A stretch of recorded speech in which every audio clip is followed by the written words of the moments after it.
We'd like to welcome everyone to our podcast entitled Inside the Scholar's Journey. These are meant to be brief conversations that revolve around research training, developing a research career, and mentorship. It's our hope that over the next 10 to 12 episodes that we'll be able to take the audience through how we think about developing a research career, particularly in a very competitive environment. Importantly, this is targeted towards those early in their research careers. You may be a pre-doc, postdoc, or early career faculty member, so hopefully you'll find something here for you. We'll talk about the importance of developing your research niche, mapping out your career vision, how to find the right mentor, the keys to successful early career grant applications, and many more relevant topics.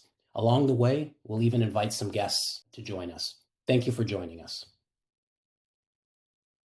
Okay, so Gretchen, why don't we just do some introductions? You want to introduce yourself first? Sure. My name is Gretchen Nye. I am a professor in neuroscience and anatomy in the School of Medicine at Virginia Commonwealth University. And my name is Pat Nanasinkum. I'm a professor of medicine and pulmonary and critical care medicine, physician scientist. I've been here at VCU for about 9 years and work within the Wright Center overseeing workforce development and lead our K-12 program along with Dr. Nye. So today we're going to talk about this really interesting area, and that is developing your research niche. If you read the literature and if you look online, everyone has their own approach to developing a research niche. Point being that there is no set way to do this. I get asked not too infrequently how I landed where I am right now as a physician scientist doing biomarker work in lung cancer. And I'm very honest in saying that I kind of fell into it. It was something that just came up really when I decided to join a research group. The original drive was that I met my eventual mentor, and I just really a lot of things resonated with me in terms of his core values and how he built his career. It wasn't really about the scientific content per se. It was more about seeking out that mentorship. And then subsequently, once I joined his research group, I started to become very interested in lung cancer research. And so happens that that was very much aligned with my interest in seeing lung cancer patients. So, I'd say mine was, I don't want to say it was by luck, but it just kind of happened in a bit of an organic way. How did you, Gretchen, how did you develop your research niche, and how do you define a research niche in your own mind? Yeah, so it's certainly been a journey and it has changed over time. Some of the same core elements have been present throughout my interests in my career, but the shape of it really took quite a long time to form. So my background is in behavioral neuroscience. I've always been interested in why behaviors happen, how behaviors happen. And then as I began my neuroscience training, I started to learn a lot about the immune system and how much the immune system impacts how the brain works. And so that pushed me towards the neuroimmunology aspect of my work. And then I became really interested in how experiences shape us. So how stress that we're exposed to earlier in life changes the way our body responds later in life. And so all of those building blocks kind of kept adding together. So now my research program overall looks at how earlier life experiences change the way we respond to later life challenges. There are a lot of pieces to what I do that I wouldn't consider my specific areas. They're areas I collaborate in. The core of what I do is that psychoneuroimmunology, early life stress piece. So when I think about someone defining their area or their brand, to me, it's the thing that you would want to keep doing if you had to take away all the extras. So if I had to let go of a specific disease state that we're studying, or if I couldn't study something in a particular system anymore, what are the questions that would most drive my interests?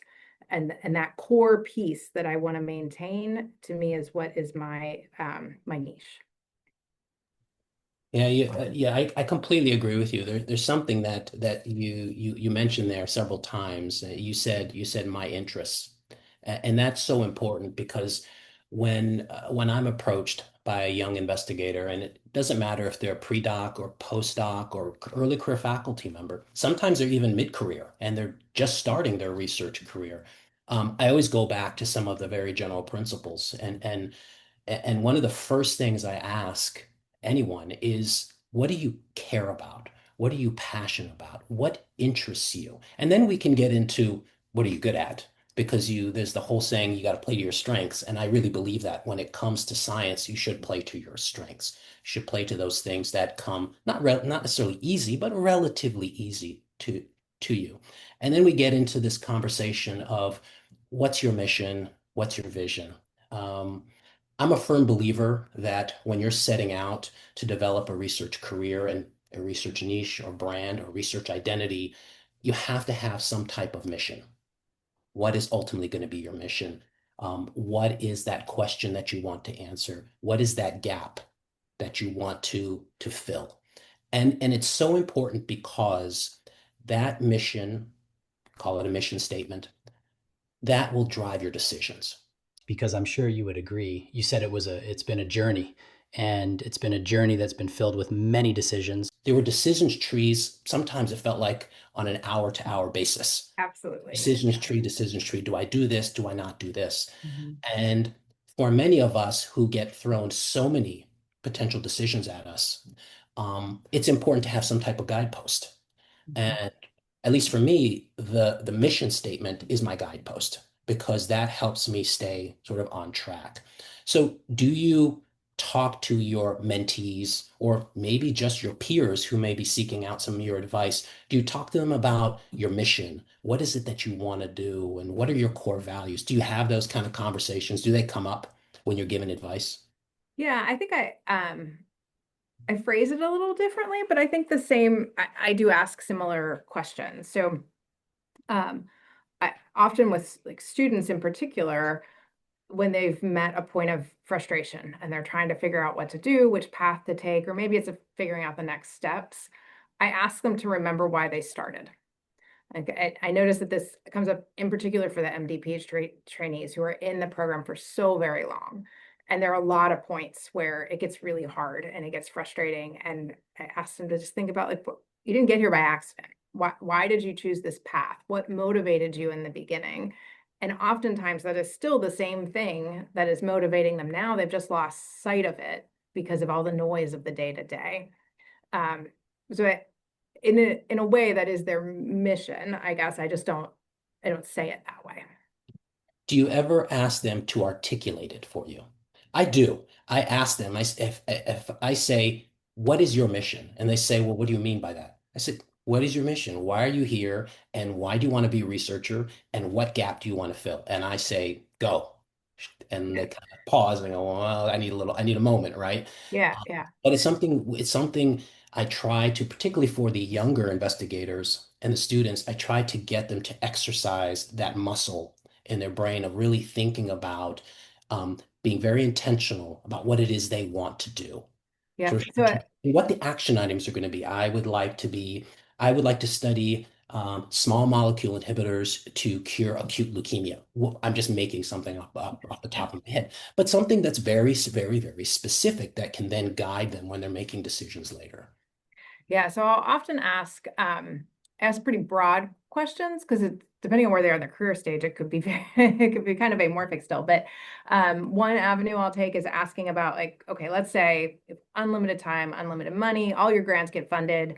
10 years from now, what will your body of work show? Right. What will you have been able to change in the field? What will be your impact on the field? Um, and then I also, especially for students, I will ask that, I call it my rocking chair question.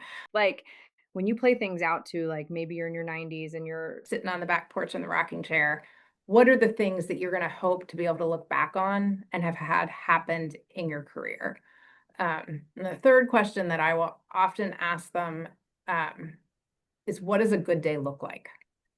Like, what would be, I mean, a lot of the things we're playing are the long game, right? It takes a long time to get this stuff done, and you might not even see the positive impact of your work in your lifetime. So also keeping that proximal focus of what is a good day. Yeah, yeah. I think that that leads me to the sort of the next sort of idea, and that is the idea of figuring out what you're good at, Mhm. what your strengths are. You've probably seen this. I've definitely seen this, where I've had mentees who started developing their research career, and you could see the struggle. It just wasn't the right fit. I'll give you an example, a very personal example. When I first started, I started out I was going to be in the lab as a basic scientist. I said, I'm doing basic science. Love basic science. I have tremendous amount of respect for my basic science colleagues. But I realized it wasn't going to be my strength. I was going to be much more of a translational researcher in the biomarker space. But that only came with a real intentional self-reflection and self-evaluation. Sometimes I see investigators who keep kind of moving forward, and say, wait a minute, let's pause for a second. Maybe they're not achieving the success that they were hoping for. And so I try to encourage my mentees and my colleagues, think about what it is your strength and what you're going to be good at. Because ultimately, you mentioned it's a long game. Mhm. If you're not doing something that you're passionate about and you're pretty good at, it's going to be hard to do it for 20 or 25 years. Yeah, absolutely. Yeah, I've certainly seen both trainees and faculty just hit a point where there's just this, it seems like a constant struggle. And I, in those cases, try to help them sort through if it is, if it's just they're not there yet kind of thing, and they're still just on that growth curve, and maybe they need a little bit more training or a little bit more support, or maybe they, the initial training they got didn't fill in all the blanks for them. If we check that one off the list and that's not it, is it a time thing? Are they just pulled in so many different directions they can't be successful? But if we've taken away like gaps in knowledge and we've taken away time, then there are some things we're just better at than others. And if you don't have to become proficient in it, which is sort of the next thing we got to figure out, depending on where you are in your career stage and that kind of stuff, like if you don't have to become proficient, it's not going well, and you don't like it, then is there a way to move beyond this obstacle? Can somebody else take care of that part of the research? Is there some other way to still get to the answers you're interested in and still be a meaningful contributor on that team? But maybe this isn't your thing. Right, right, for sure.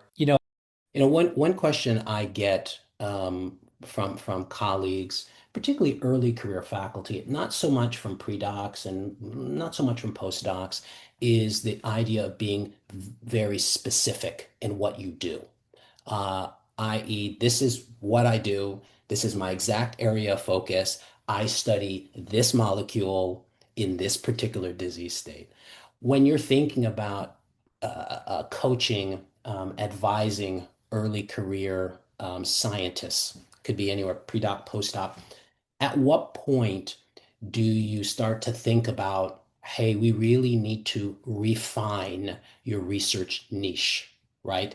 It can't be an investigator who studies biomarkers in every solid tumor. Not possible. Can't do that. How do you go about helping folks define or refine their actual, what their niche is going to be? Because ultimately, you do need to be known for something in particular and not be seen as, quote, wandering in terms of what you do. I probably should be put in the wandering camp. So Me I too. don't, We're going to I talk don't about know it how well anyways. I could answer Yeah. this question, but it is true that especially starting out, like you have to have your thing. You have to have somewhere that you focus your time and your energy. And as you get further along in your career, then maybe you can branch a little bit or support other people so that you can have a wider reach. In that early stage, when you need to kind of focus in, I think coming back to the mission statement, as you would put it, or what you're most interested in, or whatever that might be, if you had to pick one thing, what would be that thing? And then focusing there, and then maybe there's some overlap with techniques or something else that you could be supporting and collaborating with colleagues with a minimal time investment to still be able to have a broader reach. Um, Practically, however, that has to also dovetail with what reasonably can be funded if you're trying to establish your research career. So the looking at, what is the expertise you have, what is the competitiveness in the field, what location matters, like who are the people that are present that you can collaborate with if you're a new investigator to get that application funded, what do you have the best preliminary data for, and even if it isn't the thing you are most passionate about, in order to be able to continue to build your research branding or portfolio, you got to stick first. So if that's the, if your second preference is the one that is most likely to get funded, then that might be a pretty good reason to put your efforts there and then figure out a way to loop in, what you were most interested in as your career progresses, because it is a journey and you might not be able to do the thing you most want to do right out of the gate, maybe because the techniques aren't there yet. Maybe the field's not ready yet. But if you stay in the game, you'll get to that point. Yeah, for sure, for sure. So once an investor, what it is I want to do, I've had a modicum of success, published a few papers. Now really is the time to start developing your visibility and your network. Because now, as you were alluding to, you're now applying for grants, you're writing manuscripts. I used to think that it was all about who you know until someone told me, no, it's actually about it's all about people knowing you and knowing who you are. It's the flip actually, right? And that is an area that I find that investigators sometimes have some challenges with navigating. And they say, well, how do I get out there? How do I get people sort of to know me? What I often will recommend is start relatively small. Start in your immediate environment. Are you taking as many opportunities as possible to present your work? And you can present that at other lab meetings. You can present that in other departments, other divisions. You can do a grand rounds. Is there a local society focused on your particular uh, disease, if you study diabetes or Alzheimer's or what have you, and then kind of work your way up to a national society. Then you start thinking about how do you get known in the literature. One way of doing that is to, when an opportunity comes to review a manuscript, you can either do it on your own or you do it with your mentor. That is actually another very small way for people to start to see you and equate your name with a particular area of investigation, right? Yeah. What other advice do you give in terms of building that visibility and starting to build a network, which is essential? It's going to be really essential to success, particularly in the competitive environment that we're in these days. Yeah, yeah, absolutely. So a couple of things that I usually recommend. One of them is really putting yourself out there for talks, just as you said, internally. But then one of the pieces of advice that I got very early on from a colleague was like, if you give a seminar to university, even if it's a small audience, it's still a seminar at a university and it still goes on your CV.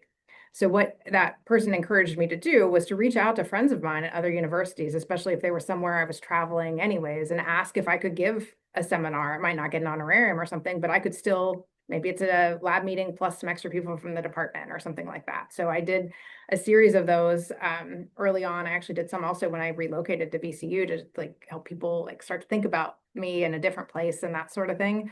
So using the network you already established through graduate school and that kind of stuff and doing it sort of grassroots for some of it. The other thing that someone had to tell me, because it did not occur to me on my own, was that like I kept getting really frustrated that I wasn't being invited to participate in like mini symposia and that kind of stuff. And one of my colleagues was like, you can submit those. So it was like a light bulb went off. I was like, Right. oh yeah, I can. So that helps you in a couple of ways because you're submitting them with a group to put in the proposal. So even if that symposium never gets accepted, you're reaching out to other people in the field to say, hey, would you like to be a part of the symposium with me that I'm submitting and that sort of thing. So you have that level of networking. And then if it does get accepted, then you're one of the feature talks in one of the, probably not gonna be a keynote, but there's a lot of the smaller sessions. And what I've definitely seen time and time again is that talks beget talks. So if you give a talk at a big conference, then you're probably going to end up with a couple of invites after that to come give seminars at various universities from people who saw you give that talk. So that makes a really big impact over time. The other one for getting your name out there publication wise, this one's a little bit more of a time sink. So you got to think about whether or not you're in a good place to do it or not. But you can offer to guest edit special issues of journals, especially now that there are so very many of them, or collections of review papers and that sort of thing. And so then that also gives you the opportunity to be reaching out to people to ask for contributions. And if it all moves forward, then you would also publish in there and you would write like kind of the overarching article at the beginning of it. So that also ties it to your name a little bit more and your area. So combining some elements of both of those strategies, I would recommend working with a senior colleague if doing like some kind of special issue or something like that. It makes it more likely that the journal is going to say yes. It also, they know a lot of the ins and outs of how to get that done that will make it much more efficient. So one thing I want to just kind of switch gears for a second and talk about some common traps that you've seen folks fall into when developing their research initiative. I'll start with a couple that I've seen. Um, One of the biggest ones in my experience has been the comparing your trajectory to that of others and allowing that to shape how you see yourself and how you see your own research niche. You're moving along in your area of research and you look to the left and you say, well, that colleague, we graduated at the same time, and he or she has 50 papers and they already got their R01, and what's going on with me and what's the matter with me? Maybe I'm not doing this right. I really try to discourage investigators from thinking about it that way and recognizing that it is your journey and it's your journey alone, and you will go at your pace. And your pace may be very different than that of someone else. You don't know what their circumstances are. All you know are your circumstances. So it becomes really important to recognize the fact that it might take a different cadence to get there. What is considered impactful in your field might be different than what's considered impact in a completely different field. So that's one that I find that a trap that sometimes, particularly young, particularly when there's so much out there on LinkedIn and Instagram and here, and it's easy to see what everyone else is doing. And it's fine to be in tune with that, but not try to avoid the uh, um, the comparison. Try to avoid that if you possibly can. The other one, which we kind of talked about earlier, is this idea of sticking to the research niche that you're not totally passionate about. Doesn't seem to be working for you, and like you alluded to before, addressed knowledge gaps and other issues, and it just doesn't seem to be the right one. It's okay to change your research niche. It's okay. I started out in pulmonary hypertension. My K award was in pulmonary vascular disease. I'm a lung cancer researcher. Mhm. Just so happened I studied a molecule that also I was able to transfer to lung cancer. So it worked out just fine. But it completely changed the direction. It worked out just fine. So being a willingness to be flexible, a willingness to be nimble. And then the other one is just the thing you alluded to is just thinking that it has to be a quick process and becoming impatient and saying, well, how come I don't have my clear niche and how come I'm not recognized yet? That is a process, and it's one that can take years to develop. So those are the three. Are there others that come to mind of some potential traps that come up with folks when they're trying to develop their research niche? Um, so I think two of them overlap for sure. So the comparison one is huge. And what I frequently remind people of is like, we only see successes in science. Right. If we were professional athletes, you would see us fail all the time on television, right? But you don't see when we fail. You see our successes. They don't put out a news release that I just got my 8th grant, not funded this year, right? Like that doesn't happen. If I had gotten 8 funded, there would be a press release about that. True. So there is an information bias on what's out there. And sometimes people don't really realize that. One of the most impactful things for me that I heard in my very early stage of training is my K mentor told me that his grants funding was about 1 for 6. I almost fell out of my chair. Like I assumed everything he ever submitted got funded. I had no Right. idea that people who were that successful were also facing setbacks and rejections and that sort of thing. So Yeah. keeping that perspective of like, just because you don't see other people's failures doesn't mean they aren't happening for sure.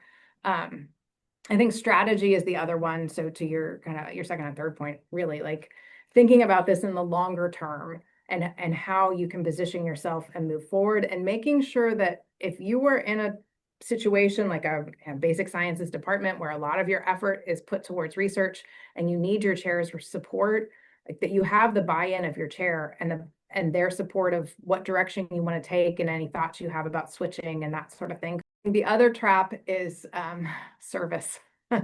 If you're at an academic institution. And so being really careful to not overcommit yourself in other places and to make really strategic choices. And the best way to do that is to talk to your colleagues who know how much time things are going to take. And sometimes the like a higher service commitment for an activity has some beneficial returns for you that could help your research program or help you network in the university or something like that. And so it might be worth the trade-off.